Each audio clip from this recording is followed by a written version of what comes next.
Hey, what's going on, ladies and gents? It's Hollow, and this is my special Christmas video for 2023. Firstly, I just want to say I hope all of you are enjoying the holidays, whatever it is that you may celebrate, and I hope that you all get to spend quality time with the people and relatives that you care about. Now then, as I'm sure the title and thumbnail have given away, this whole video is going to be about building my new PC because I'm super excited that I was able to get all of my parts and put this thing together almost on a whim. I'm not trying to flex anything here, although this build is very expensive, so if you want to skip the price breakdowns or only see certain parts of the video, I have added chapters with timestamps down below. To kick the build off, let's start by talking about what I'm upgrading from. On Saturday, August 4th of 2018, I rode with a friend, my dad, and his friend up to Micro Center to buy the parts that my friend had picked out for my first PC build.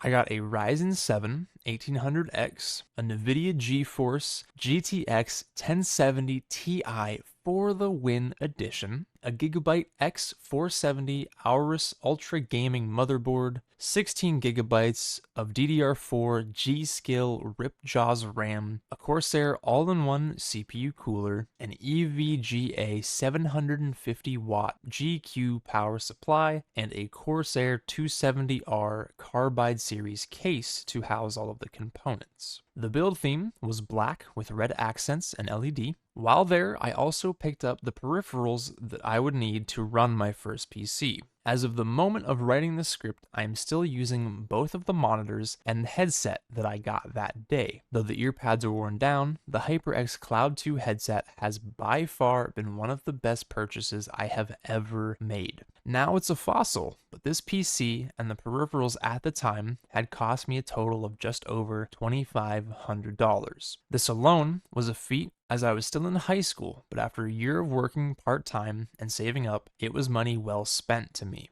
I will admit that I have not properly maintained this rig. I have blown the parts off with air duster once or twice. I swapped out the 16 gigabytes of RAM for 32 gigabytes of the same brand. I replaced the 1070 Ti for a 1660 Super that I was gifted, but otherwise this PC remains the same as the day it was built, with even trace amounts of the original dust inside. We have made it through thick and thin together, so I'm still hesitant to let it go. Skip ahead 5 years, and I've decided it's time for an upgrade. A big upgrade. While the parts were new when I bought them, my old PC wasn't current gen when I first built it. It was a generation behind. Having been plotting and scheming for 5 years, I decided it was time to go all out and get the best of the best, within reason. After 2 days of thorough research and peer review, I devised a part list of grand scale, a masterpiece of the modern gaming PC era. I compared prices across countless retailers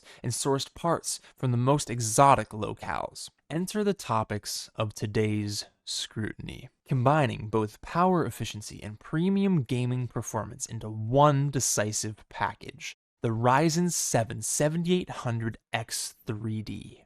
A titan among giants, a legend among myths, the fabled Gigabyte Aero OC GeForce RTX 4090, the elegant ASRock X670E Taichi Carrera motherboard, displaying the true beauty of silicon artistry, the swift 64 gigabytes of G-Skill Trident Z5 RGB DDR5 CL30 RAM, clocking in at 6,000 Hz to give plenty of headroom for multitasking. 8 terabytes of lightning quick storage space provided by two Western Digital Black SN850X M.2 solid state drives, cooled by an EK Nucleus all-in-one CR360 Lux DRGB liquid CPU cooler, along with an excessive amount of 120mm Lian Li SL Infinity Unifans that altogether could give an ice cube a chance in hell. The stylish Height Y70 touch to provide a canvas with a stunning view of the components intricately placed inside. all powered by the shimmering white Thermal Take Tough Power GF3 Snow 1200 watt power supply that could provide electricity to an entire desktop city square. With these components assembled, I dubbed this build the Lucid Winter High Performance Gaming PC Rig, or just Lucid Winter for short. All of the parts together after tax ran me about $5,556.74. Included in this amount are also the two 4K monitors that I had to purchase since I was essentially upgrading from 1080p to 4K. I also had to purchase an extra power supply and an extra case, seeing as my Height Y70 Touch would not arrive until after January and my power supply got delayed in transit. I will be reselling the extra power supply and case. Again, I would like to state that I'm not trying to flex the money I spent or the parts I used here, as there are much cheaper builds that can net you acceptable performance in just about any game on the market. I simply wanted to build the best PC I could, and I had the disposable income to do so. By all means, build a computer for as cheap as you can. You can still have an enjoyable gaming experience with significantly cheaper parts. At this point, I would like to give a special shout out to the Micro Center employee that made this all possible. We will call him Mr. W. I went into Micro Center knowing that they did not have any 4090s in stock with the hopes that I could order one. I talked with Mr. W, and he confirmed my doubts that it would not be possible to do so, and they did in fact not have any 4090 cards on hand. After taking that devastating blow, a ray of hope shone through in the darkness. Mr. W told me that there was a truck that had just arrived that morning with more parts for stock. He went to the back, and upon checking the manifest and searching high and low through all of the other components, he returned to me wielding the holy grail, a Gigabyte Aero OC GeForce RTX 4090, the pale beauty that I am beholden to on this very day. In that moment, Mr. W not only saved my build, but he gave me an early Christmas miracle that I will forever be indebted to him for. Now, it's time to get to the silicon on silicon action and slap all these chips together. Unfortunately, the video quality is not top tier, as I was working alone with manual focus and had to solve many a hurdle by my lonesome along the way. I started the process on December 12th around 10 p.m. and the build portion was fully completed around 3 p.m. on the 13th. I did not stay awake all night. I actually fell asleep around 5 a.m. and woke back up to continue around 10 a.m. Please excuse me in this video, I am an unsightly mess. There is some unboxing action throughout the build, as I didn't want all of my parts laying around in the open since I was working on the kitchen table. While this may be my first solo build, I'm not a complete scrub, and I did a little research beforehand to make sure I was doing my parts justice and handling them properly throughout the build. After latching down the CPU, I installed the RAM. Always make sure you check the motherboard's manual to see how to install your RAM. If you're using two DIMMs, it'll usually tell you to slot them in the A2 and B2 slots.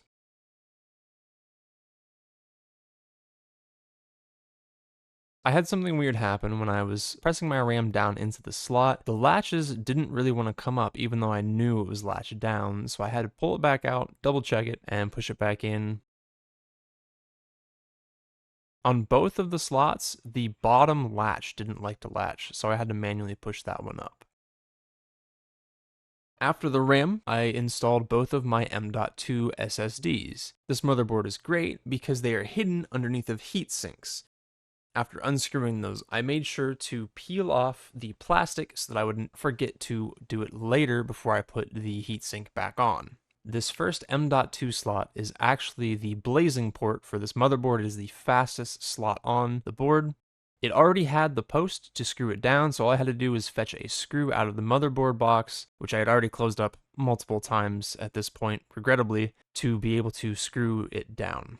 After screwing it down, we put the heatsink back on top and screw that down as well. Now, I went ahead and already unscrewed the heatsink for the second slot, and again, we peel off the film to make sure that we don't leave it on after we finish installing the M.2. On the second M.2, the post was actually not on the board yet, so I had to go and fish the post out of the box for the motherboard and screw that down to be able to screw the M.2 down to the post to hold it in place. After doing so, we put the heatsink back into place and screw it down. After the RAM, I decided to mount the water block for the CPU cooler. To do so, I had to unscrew the factory installed plastic risers that are on each side of the CPU. Then you have to take the 4 riser posts and screw those down into the same holes that you just pulled the plastic mounts out of. It came with this handy tool that slid over the top and allowed you to hand tighten these screws down. Pretty nifty.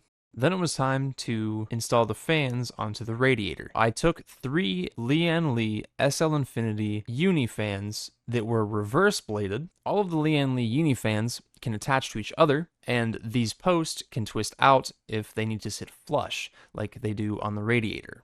Now, if I were placing the radiator on the top of the case, I would have used the normal SL Infinity uni fans because then it would be blowing upward and out of the case to maintain static air pressure. Now, the reason I didn't want to use the EK fans that came with the all-in-one cooler is because I like the style of the Uni Infinity fans, and they are RGB as well, so I can tune them later on to be the colors that I wanted. This really doesn't matter, it's just a preference. The all-in-one probably performs better with the original fans because I do believe they are stronger than these reverse-bladed fans. After installing the fans to the radiator, the next step is to install the mounting bracket onto the water block, which just takes 4 screws and screws down nicely. Before mounting the water block to the CPU, I just took a Q-tip and wiped off the top of the CPU so that we know there's clean contact between the CPU and the pre-applied thermal compound. Now, this is a great radiator, I love it, but I did have a lot of difficulty mounting it to the board. It comes with springs that go underneath of some thumb screws, and when tightening those thumb screws down, I could barely reach the threads. I tried to do them diagonally so that it applied pressure evenly, but it just didn't work out. I couldn't get the water block down far enough to screw the screws on the back, so I decided to swap to the front. Now, after I got this into the case, I did end up unscrewing it and redoing all the screws, and I did get it to work out better while it was in the case. I think it might have just been the fact that the box for the motherboard that I had it sitting on top of is fairly flimsy. I plugged all of the RGB cables and the fan power cables into the motherboard because we are going to be booting this up outside of the case as just a dry run to make sure all the parts work. The next step is to slot the GPU. This beautiful 4090 sits really nicely on top of this motherboard. Just look at that. Again, I was having problems pressing the 4090 down into the slot, and I think, again, a lot of that has to do with the box I had it sitting on top of. After we slot the GPU, we take our power cords and start plugging them into the motherboard. We need the 24-pin connector for the motherboard. We also need this special little guy for the GPU. Fortunately enough, the power supply that I did get came with the connector, and I did not have to get an adapter. And then we also plug in the CPU power cord. Now, I only used one here, and I, again, only used one once I got it into the case. However, when I swapped out the power supplies, I did end up using both of the CPU power cables. And now comes the moment of truth, fingers crossed. Let's flip the switch on the back of the power supply. And straight away, you can see that the LEDs on the motherboard have turned on. Fortunately, this motherboard does have a power switch on it, so I didn't have to jump the power header. And look at that. It's so pretty already.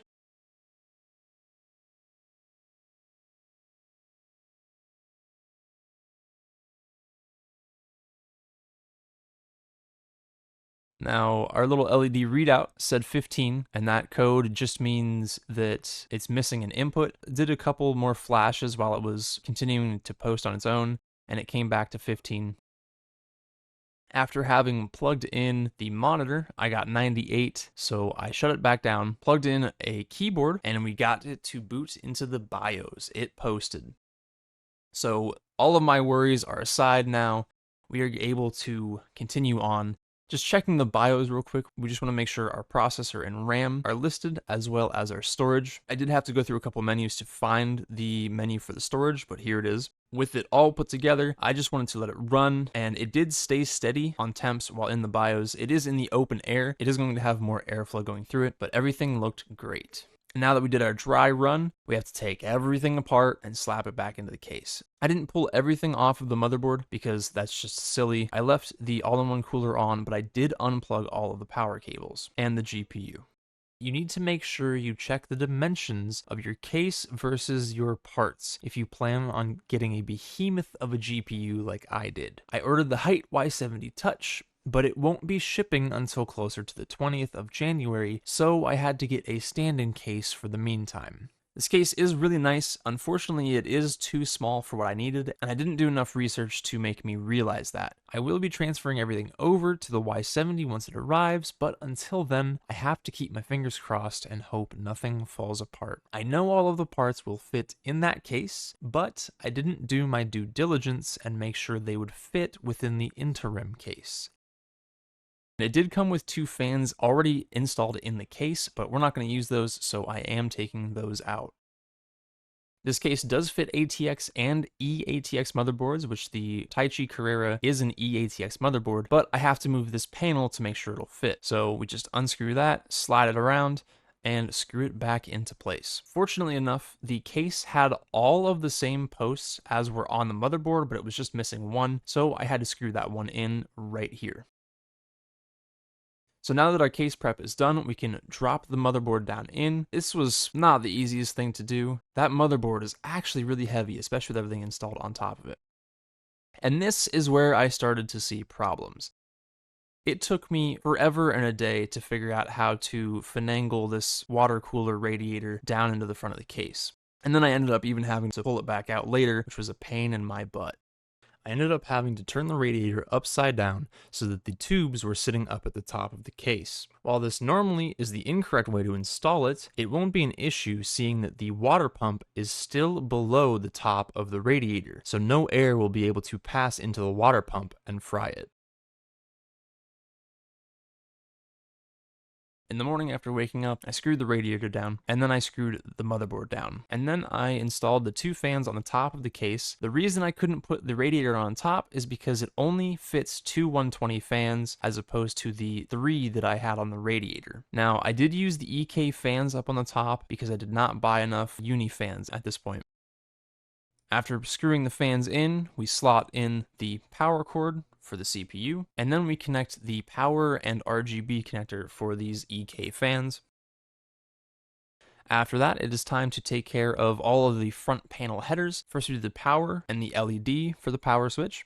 And then we do the USB and USB-C connectors. Following that is the last cable for the front panel, which is the HD audio. I don't foresee myself ever using this, but it's nice to have it plugged in just in case. Next step is to slot the power supply into the bottom of the case. Just screw that down with 4 nice screws, goes in fairly easy.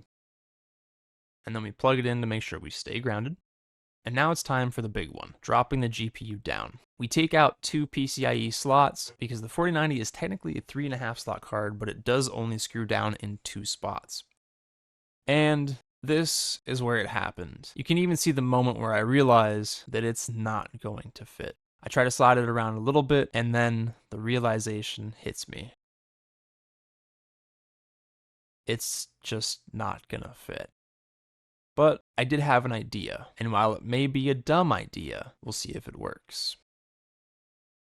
If I take out the middle fan on the water cooler radiator, it should fit. This wasn't a perfect fix. As you'll see me realize, again, there is still an issue. The card does not sit in the slot properly. The front end of it is actually propped up by that bottom fan on the radiator, and as much as I tried, I couldn't get the case to flex enough to have the card sitting comfortably, so I just had to bear it and take it. I also had another scare here when I was trying to screw the card down for the PCIe slots. I almost dropped one of the screws down into the back of the card, and then I ended up just repeatedly dropping the second screw, and I just could barely find the place to get it in. But after screwing those down, all I had to do was plug the power cables in and we were set. So after plugging my power cables in, I did some cable management. I ended up having to take all of the power cables back out the next day because I had got my Snow White power supply. I didn't do the best job with cable management, but I did rush it a little bit. I feel like my cable management still looks a lot better than most PCs. I still don't feel comfortable about the 4090 sitting on top of that fan because it is flexing the PCIe slot on the card as well as the motherboard, but it is holding it up. The anti-sag bracket also would not fit within this case, and I'm not even sure that I'm going to be using it in the new case because of the way it sits in the new case. I found out through the BIOS on the motherboard that I can tune the RGB without having to have a program to do it, but it all has to be the same color. So I still ended up opting to download OpenRGB, which was the best program I could find free, and you don't need an account. I could set up profiles, and here are just a couple of the ones I set up already. I have this orange cream color that looks really nice. For some reason, in photos, it looks white. It is a very, very light tone orange color. I have Portal, if you recognize that. This one I called Ocean Vibes, a nice blue and orange mix. I was also able to modify the keys on the keyboard individually, so that was pretty cool. And then I have an anime-themed Gojo from Jujutsu Kaisen. Again, I customized the keyboard. I did red on the left, blue on the right, and purple down the middle. I had a really fun time doing this build, and I really enjoyed recording it, as much of a pain in the butt as it was. I still don't like that the 4090 is sitting as it is. I really had hoped that it would fit within the case, but I wasn't paying attention, and that's all on me. Just another lesson. Pay attention when you're buying a case. Those measurements are there for a reason. I really hope you guys enjoyed. I really love my new PC, and I'm excited to bring this video to you guys to show you the process that I went through and what I'm going to be working with from now on. It's amazing to see how big of an upgrade it is from my old PC to the new one. I can't wait to finally fully switch over to the new PC because I am still editing on my old one. I have a bunch of old recordings that I either need to transfer over or just edit through, which is a very daunting task. Please leave a like if you did like the video. Hit the subscribe button if you're not. Any sort of support is appreciated. If you want to share the video around, I would much appreciate that. Season's greetings from Hollow. I really hope you guys have a good holiday season, and I hope to catch you in another stream or video, but that's it for this one. So as always, have a good and peace out. Also, when I transferred all the files to my computer, Photos told me that I built this new computer in 2015. So hello from ancient history, I guess.